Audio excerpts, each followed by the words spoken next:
Hello friends, welcome to Yadnya investment academy. 2022 में Indian equity market कैसा रहेगा, इसका एक 5 पॉइंट एनालिसिस मैं आप लोगों के सामने यहाँ पे प्रेजेंट करने वाला हूं दोस्तों।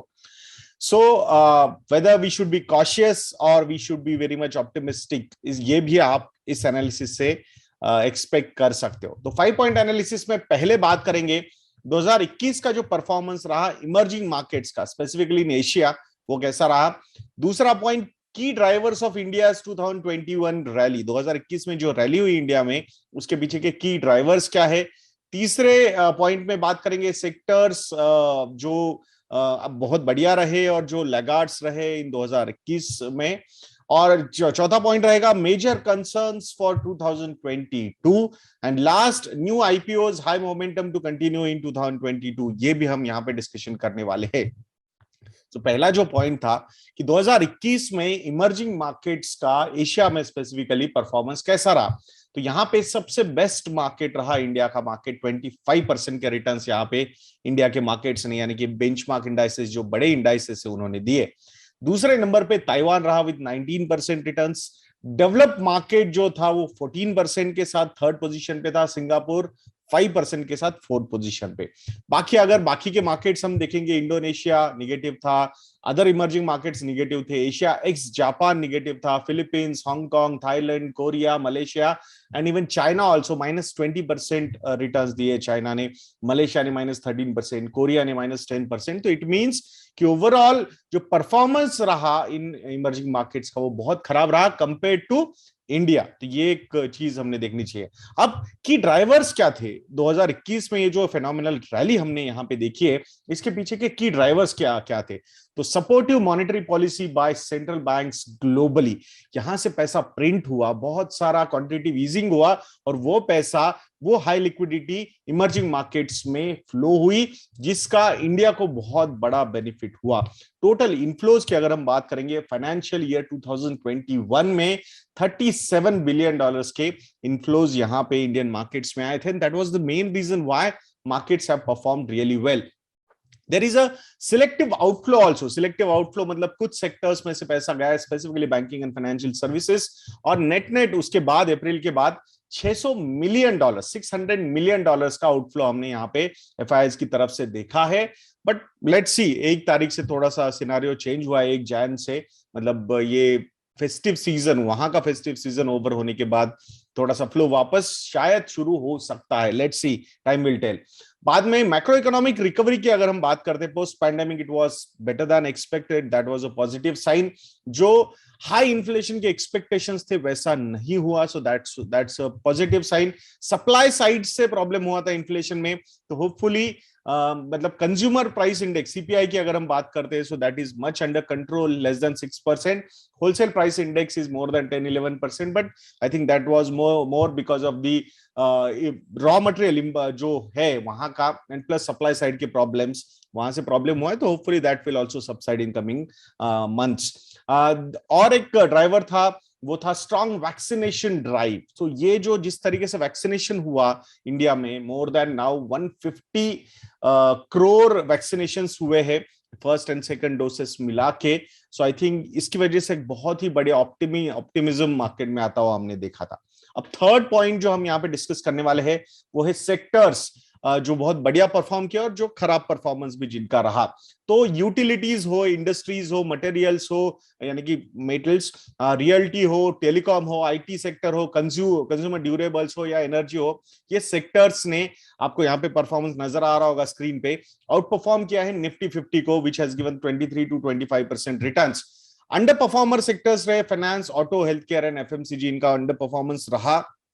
स्पेसिफिकली फाइनेंशियल सर्विसेज या बैंक्स की साइड से अगर हम देखेंगे, तो 2020 भी अंडर परफॉर्मेंस था और 2021 भी अंडर परफॉर्मेंस था। होपफुली आने वाला समय should be a better time for this particular sector, banking and financial services sector. तो यहाँ पे आई थिंक जो अंडर परफॉर्मर थे पहले के, उन्होंने काफी अच्छा परफॉर्मेंस दिया है। ओवरऑल साइक्लिकल्स जो थे, साइक्लिकल सेक्टर्स की जिनको हम कहते हैं, they have performed really well in 2021। अब मेजर कंसर्न्स क्या है मार्केट को, क्या हो सकते हैं 2022 के मेजर कंसर्न्स? तो जिस तरीके से हमने आउटफ्लोज देखे थे 2021 में फ्रॉम चाइना, सो वो चीज शायद थोड़ी यहाँ पे इंडिया में भी हो सकती है। एफआईएस का आउटफ्लोज आपको दिखेंगे, but domestic flows are so strong that we will not see any kind of crash in the market. But there is a possibility that now situation of China is much better compared to earlier year.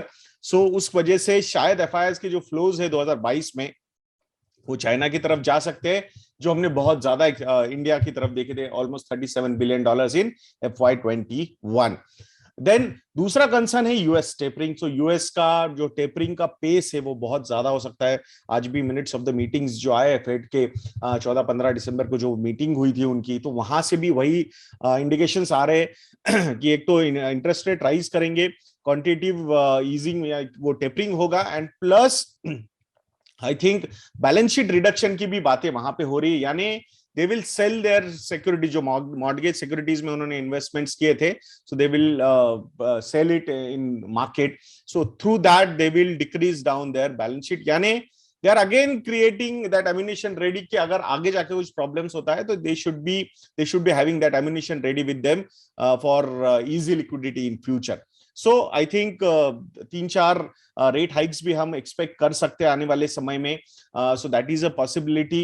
US की 10 year G sec की अगर हम बात करेंगे, because of the balance sheet contraction G sec is at 1.71%। तो मैंने जैसे बोला था आप लोगों को कि यूएस के 10 ईयर जीसेक यील्ड का इंप्रूव होना, it shows an alternative asset getting ready compare to equity as an asset class, because institutional का पैसा जो है वो इक्विटी और डेट में जाता है, तो इक्विटी में अच्छे रिटर्न्स आ गए, तो now I think they can move that money into debt securities which where they are getting 1.71% for 10 years. It's not that they are going to park that money for 10 years over there, but आने वाले समय में अगर वहां से interest rates नीचे आते हैं, so definitely they will get good appreciation on that particular investment also. So let's see कैसे कैसे ये चीजें होती है।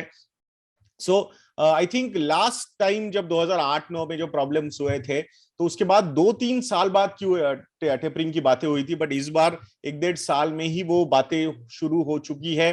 सो उस वक्त 2013 में जब टेपरिंग की बातें हुई थी या शुरू हुई थी tapering, that time Indian markets went down by 15% in 3 months. This year, this time, they may not go for that much of fall. We will not see, majorly because domestic flows जो है, institutional investors domestic काफी strong है, retail investors का भी flow काफी अच्छा है, so that kind of correction we will not see. But tapering का थोड़ा बहुत impact होता है market पे, we cannot deny that. So I think 2013 और 2022 के कंपैरिजन में I think we are much better placed, but still I think consolidation is what we cannot deny. So high FI outflows हो सकते हैं, but fall इतना बड़ा नहीं रहेगा 2022 में because of the domestic flows, and macro economic situation भी काफी अच्छी है compare to 2013 in 2022, so that's also positive sign. Forex के रिजर्व्स की बात हम करेंगे तो 2013 के कंपैरिजन में 2.2 टाइम्स है, तो इस बार $635 बिलियन के फॉरेक्स रिजर्व्स है इंडिया के पास, which is 2.2 times better than 2013. Last year FY21 was actually current account surplus year for us, though H1 FY22 we are now at current account deficit of minus 0.2%, but which is not very high, so nothing to worry on that particular front. The best part about India is the long term capital commitment. FDI की अगर हम बात करते हैं तो जो है 2020 में $65 बिलियन का एफडीआई आया था और H1 2021 में $26 बिलियन का, so ये साल भी काफी अच्छा रह सकता है. This is a long-term capital commitment which is very positive.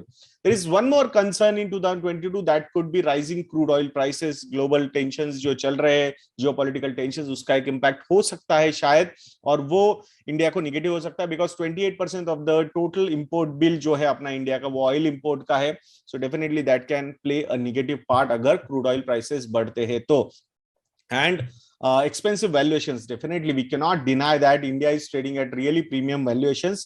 तो वहां पे थोड़ा बहुत कंसोलिडेशन तो होना ही चाहिए. So hopefully earnings will improve and market थोड़ा consolidated phase में रहेगा, so that will give very good opportunities for acquisitions. So let's see क्या होता है क्या नहीं होता है. बाकी other major headwinds for Indian equity markets, एक तो इकोनॉमिक ग्रोथ एंजाइटीज जो है, यानी ये जो थर्ड वेव आ रही है उसकी वजह से अगर कुछ प्रॉब्लम्स होते हैं, so that could spoil something, जैसे कि प्रेडिक्शंस आ भी चुके हैं, अराउंड 0.4% के जीडीपी पे इम्पैक्ट हो सकता है because of this third Covid wave. So let's just सी कि ये अनसर्टेनिटी जो क्रिएट हुई है ओमाइक्रॉन की वजह से वो कितनी चलती है। Hopefully it should not be that high, infection ज्यादा रह सकते हैं but death rates will be quite under control, that could be, मतलब वो एक पॉजिटिव रहेगा आउट ऑफ दिस। और ये जो वेव है ये हो सकता है हर्ड इम्यूनिटी वाला वेव साबित हो सकता है। So let's just see that. Last point जो हम डिस्कस करने वाले हैं वो है continued high momentum for new IPOs in 2022। बहुत सारे आईपीओज प्लान्ड है 2022 के लिए। 2021 was a phenomenal year, almost $16 billion के आईपीओ से फंडिंग रेज हुई है, which is the highest ever in India. Last highest was $12.5 billion in 2017. तो आई थिंक ये साल भी एक LIC का आईपीओ आ सकता है, तो वो भी काफी बड़ा हो सकता है। तो I think this year also the momentum can continue. Let's see कितना पॉजिटिव इम्पैक्ट होता है, बट आई थिंक लाइनअप तो बहुत बढ़िया है आईपीओज के लिए। बाकी ब्राइटर साइड फॉर 2022 की अगर हम बात करते हैं, तो एक तो कैपेक्स की साइकिल नई शुरू हो सकती है कॉर्पोरेट्स की तरफ से। गवर्नमेंट को जो सपोर्ट देना था during pandemic, after pandemic, I think they have given. So now it is time for private players to do bigger capital expenditure.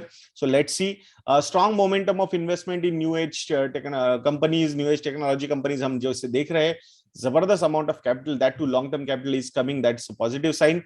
Successful listing of IPOs अगर होती है, so that will also be quite good.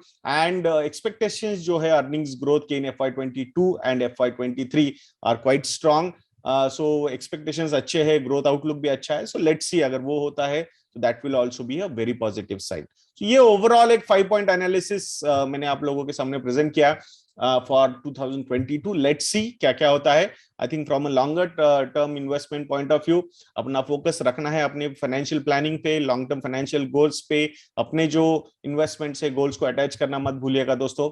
And if you feel कि आपको कुछ help चाहिए इन portfolio building, portfolio constructions, तो आप हमारे रेडीमेड मॉडल पोर्टफोलियोज को भी सब्सक्राइब कर सकते हो ऑन आवर वेबसाइट investornia.in। इसके लिए कुछ अट्रैक्टिव ऑफर्स की अगर आपको एक्सपेक्टेशन है, यू कैन कॉन्टैक्ट अस। हमारे रिलेशनशिप सेल के नंबर्स हमारी वेबसाइट पे अवेलेबल है।